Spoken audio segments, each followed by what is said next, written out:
Friends, आज की इस वीडियो में आप सीखेंगे स्टेयर केस की वायरिंग कैसे करते हैं, टू वे स्विच के कनेक्शन कैसे करते हैं, दो स्विच के साथ एक होल्डर के कनेक्शन कैसे करते हैं।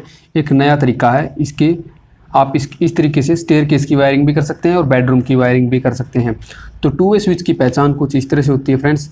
इसके पीछे 3 टर्मिनल होते हैं और अगर सामने से देखेंगे तो ये ऐसे एरो के निशान मिलेंगे या फिर यहाँ पे 0 मिलेगी। ठीक है, तो आज की इस वीडियो में आप सीखेंगे कि इन टू वे स्विच के कनेक्शन कैसे कर सकते हैं, दो स्विच के साथ एक होल्डर कैसे ऑपरेट कर सकते हैं। तो सबसे पहले हमें क्या करेंगे, फेज़ और न्यूट्रल वायर कनेक्ट करेंगे। जो हमारा फेज़ होगा, फेज़ को हम यहाँ पे इसके ऊपर वाले टर्मिनल पे कनेक्ट करेंगे और इसी फेज़ को हम इस दूसरे स्विच के नीचे वाले टर्मिनल के साथ कनेक्ट करेंगे। तो इसलिए हम इसी के साथ एक वायर साथ में ही जोड़ लेंगे इस तरह से, और इसको हम यहाँ पे अच्छे से टाइट कर देंगे, फुल टाइट, ताकि कनेक्शन लूज़ ना हो। ठीक है, और इसका जो दूसरा एंड है इसको हम दूसरे स्विच के नीचे वाले पॉइंट पे, नीचे वाले टर्मिनल पे कनेक्ट कर देंगे कुछ इस तरह से। और अब न्यूट्रल की बारी है।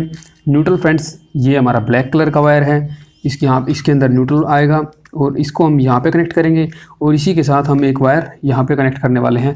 तो इसलिए हम एक वायर इसके साथ ही जोड़ लेंगे इस तरह से और इसको अच्छे से टाइट कर देंगे।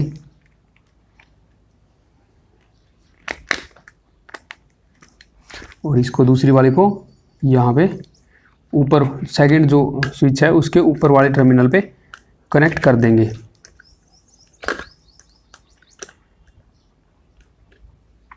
फ्रेंड्स, टू वे स्विच के कनेक्शन कई तरीके से कर सकते हैं हम, जो आपको अच्छा लगे वह उस तरह से आप कर सकते हैं, क्योंकि हमने टू वे स्विच की पहले भी वीडियो काफ़ी डाल रखी है, चैनल पे जाके आप देख सकते हैं कई तरीके से। तो फ्रेंड्स, ये तो अभी टू वे स्विच के कनेक्शन हो गए, बट अभी एक होल्डर के कनेक्शन की ज़रूरत है। होल्डर के अंदर फ्रेंड्स 2 टर्मिनल होते हैं, मैं आपको यहाँ पे खोल के भी दिखा देता हूँ। इसके अंदर 2 टर्मिनल है और वहाँ पे हमने 2 वायर जोड़ ली है और बाहर निकाल ली है। उसके बाद उसके कवर को बंद कर देंगे और इसका एक वायर को हम क्या करेंगे, इसके बीच वाले, पहले वाले स्विच के बीच वाले टर्मिनल पे कनेक्ट करेंगे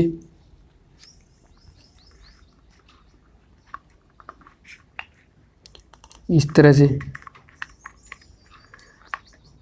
और जो दूसरा टर्मिनल है, इसका दूसरा वायर का दूसरा एंड है, इसको हम दूसरे वाले स्विच के बीच वाले टर्मिनल पे जोड़ देंगे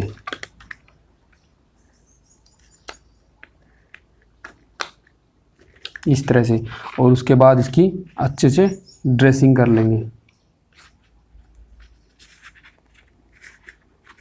और फिर इसके अंदर एक बल्ब लगा लेंगे। ठीक है, ये बल्ब है, इसको बल्ब को लगा लेंगे और अभी इसका हम ट्रायल करके देखेंगे। पीछे से इसके अंदर पावर सप्लाई को ऑन कर लेते हैं। तो पीछे से हमने पावर सप्लाई ऑन कर ली है। तो जैसे हम यहाँ पे बटन दबाएंगे तो ये हमारा बल्ब ऑन हो जाएगा। तो देख सकते हैं फ्रेंड्स, ये बल्ब ऑन हो गया। जैसे हम इस स्विच को दबाएंगे तो ये ऑफ हो जाएगा और इसी से हम ऑन कर सकते हैं और इसके साथ हम ऑफ कर सकते हैं। तो चलिए अब इसको हम थोड़ा सीधा कर लेते हैं।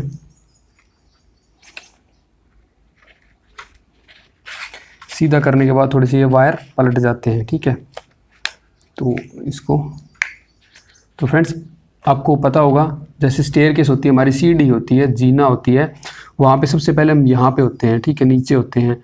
तो हम नीचे का स्विच को ऑन करके चलते हैं, वहाँ पे रोशनी हो जाती है, बल्ब हमारा जल जाता है।